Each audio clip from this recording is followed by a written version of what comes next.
تو میں بخاری شریف موبائل میں پڑھتا تھا، تو میں پوری پوری رات پڑھتا تھا. پڑھتے پڑھتے میں خواب میں دیکھتا ہوں کہ نبی کریم صلی اللہ علیہ وسلم میرے خواب میں آتے ہیں.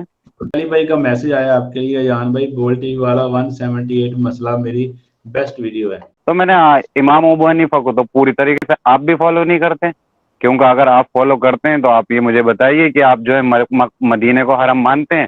جی بولے مانتے ہیں. میں نے امام ابو حنیفہ تو نہیں مانتے مدینے کو حرم.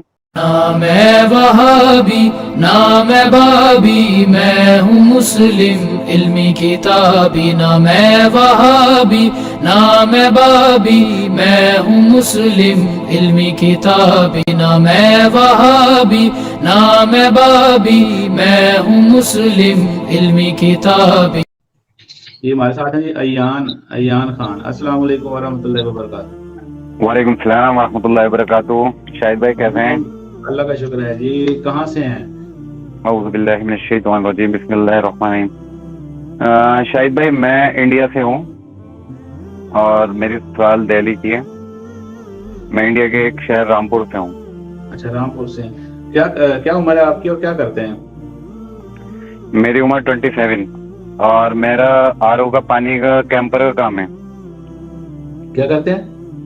واٹر سپلائی کرتے ہیں. اچھا، تو کس فرقے سے آپ کا پہلے تعلق تھا؟ بھائی میں ہمارے شہر میں جو ہے نا ایک مدرسہ ہے فرقانیہ، تو وہ ہے صوفی مزاج کے تھے، تو ہم ان سے ہی اٹیچ تھے. پورا شہر ان سے ہی اٹیچ ہے اور بریلوی بھی رہ چکے ہیں، لیکن ان میں دونوں میں ٹسل چلتی ہے آپس میں. ہیں دونوں صوفی مزارات پہ جانے والے. ہاں تو میں اسی سے بلانگ کرتا تھا اور مزارات پہ بھی حاضری، مطلب یہ سمجھے عرس میں بھی ہم ڈیوٹی لگاتے تھے. لنگر پہ ہماری ڈیوٹیاں لگی ہوتی تھی. ہم پانی فی سبیل اللہ ہم پانی دے رہے تو ہماری ڈیوٹی لگا ہوتی تھی. علی بھائی سے میرا تعارف ایسا ہوا کہ بولٹ ٹی وی پہ تقریباً 2018 میں بولٹ ٹی وی پہ میں وہ دیکھتا تھا رمضان کی نشست. تو میرے ایک بھائی تھے یاسر بھائی، ان سے ہماری بحث اس پہ چلتی تھی وہی فاتحہ کے معاملے میں. تو میں مفتی حنیف قریشی صاحب کے جو ہے سن کے ان کو جوابات دیتا تھا، لیکن اچھا اس کے ذریعے اللہ تعالیٰ کو مجھے ہدایت دینے تھی. اللہ تعالیٰ نے مجھے ہدایت دی کہ میں سنتے سنتے علی بھائی تک پہنچ گیا. علی بھائی کی جو جوابی ویڈیو ملی اس میں، اس کے بعد پھر میں علی بھائی کو سنتا گیا الحمدللہ. تو ابھی آپ نماز سنت کے مطابق پڑھ رہے ہیں؟ جی الحمدللہ ثم الحمدللہ. ایک بار ایسا ہوا کہ میں اپنے سسرال دہلی میں مسجد میں رفع الیدین سے دیوبندی کی وہاں پہ اکثریت جو ہے، کیونکہ وہاں پہ نظام الدین ان کا مرکز ہے، تو اکثریت دلی این سی آر میں سب دیوبندیوں کی ہے. تو وہاں پہ میں ایک بار نماز پڑھ رہا تھا رفع الیدین سے. تو ایک بندہ آتا ہے اور جب میں نماز پڑھتا ہوں بولتا ہے یہ کیسے بھائی نماز پڑھتا ہے کہ یہ تو منسوخ ہو گیا ہے. میں نے میرا بھائی منسوخ نہیں ہوا ہے، یہ نماز کا افضل ترین طریقہ ہے. نبی کریم صلی اللہ علیہ وسلم نے کبھی بھی اپنے جو ہے وفات تک بھی یہ نہیں چھوڑا. بالکل ایسے ہی. لیکن وہ اچھا معذرت کے ساتھ علی بھائی کا میسج آیا آپ کے لیے، ایان بھائی گولڈ ٹی وی والا 178 مسئلہ میری بیسٹ ویڈیو ہے. علی بھائی جزاک اللہ خیر. میرے لیے تو ہدایت کا ذریعہ ہے وہ. بالکل جی، آپ کنٹینیو کریں. کہاں ہیں آپ؟ تو وہ بندہ میرے سے بولتا ہے میں نے ایسا ہے آپ مجھے کوئی حدیث ایک دکھا دیں صحیح ستہ سے جس میں منسوخ ہو گیا ہو. تو اب وہ اتنا جانکار نہیں تھا، بولا آپ میرے ساتھ مدرسے چلیں. ٹھیک ہے، میں الحمدللہ کیونکہ میرا پاکستان سے ایک گروپ میں جو ہے نا، میرا جو ہے وہیں کے علی بھائی کے اسٹوڈنٹ گروپ میں تھے، تو میں نے ایک گروپ بنا رکھا تھا جس میں نے اپنے انڈیا کے سارے لوگ بنائے تھے اور ایک سفیان بھائی جو جوابات دیتے تھے، علی بھائی کے اسٹوڈنٹ تھے وہ، تو ان کو میں نے لے رکھا تھا. تو ان سے میں نے لے کے اور پھر علی بھائی کی ویڈیو لے کے میں ریفرنس لے کے وہاں چلا گیا. تو اس مدارس میں جب میں گیا تو جتنے بھی مفتیان کرام تھے، کم سے کم کئی 20 کلومیٹر پہ وہ مدرسہ بنا ہوا، ہزاروں کی تعداد میں. اس میں انہوں نے لے جا کے میرے سامنے ترمذی کی، انہوں نے وہی مسعود والی حدیث رکھ دی. اور انہوں نے حربہ کیا استعمال کیا کہ انہوں نے جو ہے عربی میں، اس میں اردو ترجمہ نہیں، لیکن میں عربی پڑھ سکتا تھا کیونکہ میں سعودی عرب بھی الحمدللہ رہا ہوں. تو میں نے اس کو عربی پڑھی. پھر میں نے کہا اس میں تو امام ترمذی کی خود کی کمنٹ ہے کہ یہ جو ہے حدیث اپنے معنی کے حساب سے صحیح نہیں ہے. تو اس کے بعد انہوں نے مفتی اکرام کے پاس میرے کو بٹھالا، اور بٹھالنے کے بعد وہ بولے کہ بھائی آپ کس کو فالو کرتے ہیں، کس امام کو فالو کرتے ہیں؟ میں نے تو علی بھائی والی بات کہی، میں تو امام حسن کو، امام حسین کو فالو کرتا ہوں. اور میں پیدا جو ہوا ہوں میں حنفیوں میں ہوا ہوں، اور امام ابو حنیفہ کو بھی. بولے اگر آپ امام ابو حنیفہ کو فالو کرتے ہیں تو آپ کو جو ہے ان کی طرح ہی نماز پڑھنا پڑے گی. تو میں نے امام ابو حنیفہ کو تو پوری طریقے سے آپ بھی فالو نہیں کرتے، کیونکہ اگر آپ فالو کرتے ہیں تو آپ یہ مجھے بتائیے کہ آپ جو ہے مدینے کو حرم مانتے ہیں؟ جی بولے مانتے ہیں. میں نے امام ابو حنیفہ تو نہیں مانتے مدینے کو حرم. تو وہ میں نے ان کو پھکی دی علی بھائی کے لہجے میں. تو پھر میں نے کہا آپ شوال کے 6 روزوں کو مانتے ہیں؟ بولے جی سنت ہے وہ تو حدیث میں آئے. تو میں نے کہا امام ابو حنیفہ تو بدعت مانتے تھے. میں نے جب آپ نے اتنے مسئلوں میں امام ابو حنیفہ کو چھوڑ رکھا تو میں نے ایک مسئلے میں چھوڑ دی تو کیا مشکل ہے؟ تو بھائی بولے کہ ایسا ہے کہ ایک ہی مسئلے پہ رہیں آپ. میں نے کہا میں تو جو بھی جس امام کی بات صحیح ہوتی ہے اس کو مان لیتا ہوں, باقی تو میرا ایک ہی امام ہے, نبی کریم صلی اللہ علیہ وسلم. تو اس کے بعد ایسا رہا کہ پھر مجھے الحمدللہ علی بھائی, میں نے شاید کسی بھی فرقے والوں کو سب سے میں مناظروں کو اتارو ہو گیا. شروع کا جوش جو ہوتا ہے نوجوانی کا, تو میں نے اہل حدیث کا میسج آیا کہ یہاں بھائی آپ کا جواب قیامت تک کوئی نہیں دے سکے گا انشاءاللہ. جزاک اللہ خیر, جزاک اللہ خیر. تو پھر اس کے بعد میں نے بریلوی علماء کے ساتھ, مطلب جو وہ بولتے تھے کہ مدارس کے عالم اور فاضل ہیں, علی بھائی کے ذریعے سے, کہ مجھ جیسے ان پڑھ گنوار تھے ان لوگوں کے منہ سے زبان نہیں ہے. یزید کے معاملے میں اہل حدیث سے ہوا, آخر میں اس نے ایسا کرا کہ وہ مفتی تھا اہل حدیث کا, اس نے کیا بولا کہ اس نے ابن زبیر پہ ہی الزام لگانے رکھ دی کہ واقعہ حضرت اس نے کیا, نعوذ باللہ. تو یہ لوگ اتنے ایسے ہو گئے. پھر میرے پر ایک الزام یہ لگا کہ میں مسجد کا جو ہے خادم تھا, نائب متولی بھی تھا, تو میرے پر الزام یہ لگتا تھا کہ میں امام بھگا دیتا ہوں, مولوی میرے کہنے سے بھاگ جاتے ہیں. وہ ہوا ایسا ہے کہ جب ہم نے سورہ فاتحہ ان کی علی بھائی کی پہلے کی ویڈیو دیکھی تو علی بھائی نے کہا کہ سکتا امام کرے. میں نے اس سے بولا کہ تو اگر مغرب میں نے اس سے کہا تو وہ ناراض ہو گیا. میں نے کہا اگر تو نے عشاء میں سکتا نہیں کرا نا سورہ فاتحہ کے بعد, تو میں نے کہا تو عشاء کی نماز پڑھانے نہیں دوں گا, میں کل کو گھر چلا جائے گا کپڑے باندھ کے. اس نے بھی تھوڑا سا سکتا کیا, اس کے بعد 3 دن میں چھوڑ کے چلا گیا. پھر میں دوسرا امام لایا الحمدللہ. اچھا میں شروع سے ان لوگوں میں رہتا تھا تو میرا فرقانیہ والوں سے سب سے معاملہ تو تھا, اس لیے میں سارے مولویوں کو لے آتا تھا. لیکن اس کے بعد یہی ہے کہ آمین بالجہر پہ انہیں ایک مولوی صاحب نے خطبہ دے دیا, تو پھر میں نے ان کو بیچ مجمع میں کھڑے ہو کر میں نے کہا مولوی صاحب, میں تو کھڑا ہو کے بیچ میں ہاتھ اٹھا کے میں نے مولوی صاحب آپ نے جو آمین بالجہر پہ دیا ہے یہ خطبہ, میں اس مسجد پہ یہ نہیں لکھا ہے کہ یہ بریلویوں کی مسجد ہے, یہ دیوبندیوں کی ہے, یا اہل حدیث کی ہے, یہ شیعوں کی. میں نے یہاں سبھی لوگ نماز پڑھ سکتے ہیں, آپ اس پہ اختلافی مسائل مت چھیڑیے. میں نے آپ کو جو بتانا ہے بتائیے. میں نے کہا جو آپ کے پاس دلیل نہیں ہوگی لیکن ہمارے پاس اس سے زیادہ دلیلیں ہیں, اس لیے آپ جو اختلافی مسائل نہیں چھوڑیے.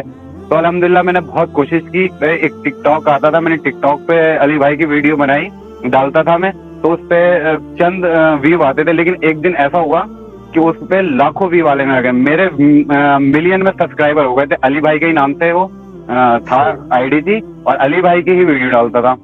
تو اچھا میں نا اپنا یہ واٹس ایپ نمبر یہاں پہ شو کر رہا ہوں, آپ کو اسکرین پہ نظر آ رہا ہوگا. تو یہ آپ نے اپنا نام لکھ کے, کنٹری کا نام لکھ کے, تو آپ نے واٹس ایپ پہ ہم سے لازمی رابطہ کرنا ہے انشاءاللہ. جی تو اس کے بعد میں نے یوٹیوب پہ بھی چینل بنایا, لیکن یوٹیوب پہ اتنی سکسیس نہیں ملی, 800 کچھ سبسکرائبر ہیں. لیکن ابھی میرا انسٹاگرام پہ علی بھائی کی ویڈیو چلاتا ہوں, اس پہ میرے تقریباً 8,000 فالوور ہیں. اور الحمدللہ کافی جو ہے دین کے لیے میں کوشش کرتا ہوں جہاں تک مجھ سے ہوتی ہے. لیکن مناظروں کا کوئی زیادہ شوق ہو گیا. میں یہ سوچتا ہوں کہ علی بھائی کے اسٹوڈنٹ سے یہ لوگ نہیں لگتے, تو علی بھائی کے سامنے یہ طارق مسعود بیٹھ جاتے تو مشین میں چڑھ کے نکلتے ہیں. بالکل, وہ تو ظاہر ہے کہ واقعہ ہوگا, وہ تو ایک پراپوگنڈا تھا. جی وہ تو سامنے سے نظر آیا. کوئی عقل سے ہی اندھا ہوگا تو وہ سمجھے گا, کیونکہ ان کے پاس جب علی بھائی کے ایڈمن کا نمبر, آپ یہ کہہ رہا ہو کہ میرا جو ہے اس پہ سے فوٹو ہٹا دو, تو آپ یہ نہیں کہہ سکتے میں آپ سے ملنے آ رہا ہوں, آپ ویڈیو بنا رہا ہوں. زبردست. تو علی بھائی آپ کو دیکھ رہے ہیں, آپ کو سن رہے ہیں, کوئی آپ کا کوئی ہے کوئی پیغام ان کو دینا چاہیں؟ کوئی علی بھائی آج تک الحمدللہ صرف سب کچھ آپ سے ہی سیکھا ہے. ایک بار ایسا ہوا کہ میں جب تک میرا آپ سے تعارف نہیں تھا تو میں بخاری شریف موبائل میں پڑھتا تھا, تو میں پوری رات پڑھتا تھا. پڑھتے پڑھتے میں خواب میں دیکھتا ہوں کہ نبی کریم صلی اللہ علیہ وسلم میرے خواب میں آتے ہیں, اور میں دیکھتا ہوں کہ ان پہ میں درود پڑھتا ہوں, اور میری آنکھ کھلتی ہے. تو پھر میری ایک یہاں پہ درگاہ ہے, حضرت حافظ شاہ جمال اللہ, وہ بھی اہل بیت سے ہی تھے جہاں تک میں نے سنا ہے. تو میری آنکھ وہاں کھلتی ہے کہ میں وہاں پہ بیٹھا ہوں. تو اس کے بعد میں بڑا بے چین اپنے مفتی ریحان صاحب کے پاس گیا, جا کے پوچھا تو انہوں نے, تو وہ تو ظاہر سی بات ہے, وہ تو انہوں نے حنفی, انہوں نے کہا جی آپ نے بالکل دیکھا. لیکن میرا دل اندر سے خود نہیں مان رہا, جبکہ میں علی بھائی کا تعارف بھی نہیں ہوا تھا, میرا دل نہیں مان رہا کہ یار میرے جیسا گناہگار کیسے نبی کریم صلی اللہ علیہ وسلم کا اور اتنا میں پرہیزگار بھی نہیں. تو اس اس کو خواب بھی جی ابھی آپ اس خواب کا مطلب پوچھنا چاہ رہے ہیں، تعبیر پوچھنا چاہ رہے ہیں؟ نہیں میں مطلب نہیں پوچھنے جا رہا. میں نے یہ خواب کا بھی جو ہے مجھے پتا چلا تو علی بھائی کے ذریعے پتا چلا کہ آپ ایسے ایسے دیکھیں گے جب ہی وہ خواب سچ ہوگا. اچھا میں آج تک جو ہوں نا، میں نے الحمدللہ ثم الحمدللہ کہ آج تک میں کسی بات میں نہیں گرا جو علی بھائی سے سیکھا ہے. صرف ایک سوال ایسا ہے جس میں آ کے بالکل میرا لاجواب ہو جاتا ہوں میں، کہ ہمارے یہاں رامپور میں بھی میرے خود کے سگے تاؤ جو تھے، بڑے چاچا، وہ قوالی ہوتی تھی ہمارے گھر میں. چراغ تھا، آج بھی یہ چراغ، لیکن اب اس پہ چراغا نہیں ہوتا. تو ان پہ جب قوالی ہوتی تھی تو ان پہ پیشی پڑتی تھی، وہ اپنے حال بھول جایا کرتے تھے. اور ہماری ہاں گشی، وہ مطلب وہ ہاتھ پیر چلاتے تھے، ان کو اپنا ہوش نہیں ہوتا تھا. کبھی دیوار پہ ہاتھ، کبھی تکیے ڈالنا پڑتے تھے ان کے نیچے. تو ان کا اب تو اللہ تعالیٰ ان کو جنت عطا کرے، ان کی مغفرت کرے. اب تو وہ دنیا میں ہے نہیں. تو کوئی بھی ہماری خوشی ہوتی تھی تو پہلے قوالی کرانا پڑتی تھی، اجازت لینا پڑتی تھی. تو ان کا ہاتھ پکڑتی تھی ہماری پھپھی، تو وہ فیوچر کے بارے میں کچھ پوچھتے تھے، یہ رشتہ ایسا ہو جائے گا یا نہیں ہوگا. تو وہ صحیح بھی نکلتا تھا اور کچھ غلط بھی نکلتا تھا. وہی میں آج بھی ہمارے محلے میں تقریباً کہیں قوالی ہوتی ہے تو لوگوں پہ گشت آ جاتے، مطلب یہ کیا سین ہے. اچھا قرآن میں جیسے علی بھائی نے بتایا، قرآن میں ہے کہ قیامت کے دن ایسا اٹھے گا جیسے اس پہ شیطان حاوی ہو گیا تھا. تو اس حساب سے میں سوچتا ہوں صحیح بھی ہے یہ غلط ہے، اس میں پھنستا ہوں. بس میں علی بھائی سے اتنا ہی پوچھنا چاہتا ہوں. اچھا آپ کا یہ سوال ہے کہ وہ جو گشی پڑتی تھی اور وہ جو ہاں گشی، مستقبل کی خبریں بتا دیا ہاں کرتے تھے کبھی کبھی. ہاں تقریباً سچ بھی ہو جایا کرتی تھی اور غلط بھی. جی وہ بات تو اصل تو یہ ہے کہ 100% ان کی صحیح ہو نا. لیکن میں نے یہ آپ کا سوال نوٹ کر لیا ہے، تو انشاءاللہ علی بھائی آئیں گے تو کوشش کریں گے جی آپ کا اس سوال کا جواب مل جائے. تو علی بھائی کا آپ کے لیے میسج بھی آیا ہے. علی بھائی ایان بھائی میری علم نجوم والی ویڈیو دیکھ لیں. علی بھائی تقریباً میرے خیال سے میں نے آپ کی جب سے لے کے اب تک کل رات والی تک میں ویڈیو دیکھ چکا ہوں الحمدللہ. جو علی بھائی نے بتائی یہ ویڈیو دیکھی؟ جی علم نجوم والی بھی دیکھی ہے میں نے، لیکن اس کا تھوڑا سا تفصیلی جواب مجھے دے دیں گے تو تھوڑا سا میں سمجھ میں. ٹھیک ہے انشاءاللہ علی بھائی آئیں گے تو وہ انشاءاللہ اس پہ بات کریں گے. ٹھیک ہے ایان خان بھائی.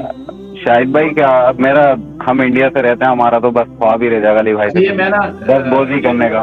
شیئر کر دیا، بہت بہت شکریہ ہمارے ساتھ انڈیا سے. اچھا علی بھائی ایان بھائی تھے ہمارے ساتھ انڈیا سے، وہ پوچھتے تھے کہ ان کے کوئی رشتہ دار ہیں کہ ان کو جب وہ قوالی کرتے ہیں نا، قوالی ہوتی ہے ان کو گشی کے دورے پڑتے ہیں اور ان سے پوچھتے ہیں مستقبل بھی کی خبریں، تو وہ کچھ اس میں صحیح بھی بتا دیتے ہیں، کچھ غلط بھی بتاتے ہیں. یہ کیا چیز ہے، حقیقت کیا ہے اس کی؟ اس طرح کی مستقبل کی کئی خبریں تو میں نے بھی بتائی تھی. اٹھا کے دیکھیں 2012 کا میرا لیکچر، انڈیا اور پاکستان کے بزرگوں کی 19 گستاخانہ عبارات کا تحقیقی جائزہ، اندھا دھند پیروی کے انجام کو میں نے ویڈیو میں ریکارڈ کرایا تھا. اس میں نے 2012 میں پیش گوئی کی تھی. آج 2022 میں آپ پوری ہو چکی ہے، آپ لائیو سٹریم میں آ کے دیکھ لیں گے. میں نے کہا تھا کہ جس دن بریلویوں نے حق قبول کیا آپ دیکھیں کہ دنیا میں انقلاب آئے گا. اور میں نے اس میں کہا تھا یہ انقلاب اہل حدیث نہیں لائیں گے، دیوبندی نہیں لائیں گے، شیعہ نہیں لائیں گے، بریلوی جب حق قبول کریں گے. جس طرح قریش مکہ نے جب نبی الاسلام کی دعوت قبول کی تو وہ عرب کی سرزمین سے باہر نکلی. اور میں نے کہا تھا کہ یہ ویڈیو، میں امید کرتا ہوں کہ یہ ویڈیو سبب بنے گی ان کے لیے ہدایت کا. ان کو دھوکہ دیا گیا ہے کہ باقی سب گستاخ رسول ہیں، ہم لوگ عاشق رسول ہیں، جبکہ ان کے بزرگ یہ سارے کام ڈال کے گئے ہیں، چشتی رسول اللہ اور حش بیش کی باتیں اور کشف مجوب کی. آج آپ نے دنیا میں رزلٹ دیکھ لیا، تو پہلے تو مجھے آپ بنے نا کہ میری کرامت کس طرح کی ظاہر ہوئی ہے. اور یہ وہ کرامت ہے جو کوئی سوچ بھی نہیں سکتا تھا. اس پلانٹ ارتھ پہ بڑی سی بڑی اگر کوئی کرامت ہو سکتی ہے تو وہ یہی ہو سکتی ہے کہ صدیوں کی امپائرز اکھڑ جائیں فرقوں کی، جبکہ مسجدیں ان کی وہیں پہ موجود ہیں، لاکھوں علماء موجود ہیں، لاکھوں مدارس اور لاکھوں سٹوڈنٹس موجود ہیں.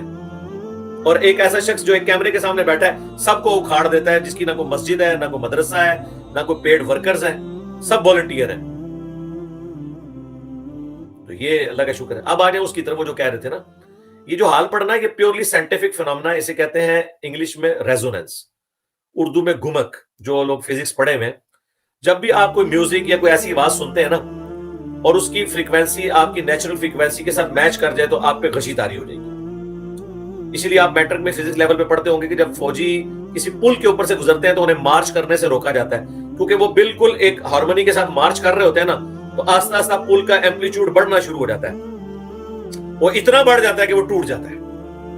اس لیے مارچ فوجی نہیں کر سکتا پل سے گزرتے ہوئے، ورنہ اس کی نیچرل فریکوینسی اگر اس کے ساتھ مل گئی تو وہ یہ بھی کتنا مہنگا پل تھا UK کے اندر غالباً, تو وہ ہلنا شروع ہو گیا تھا.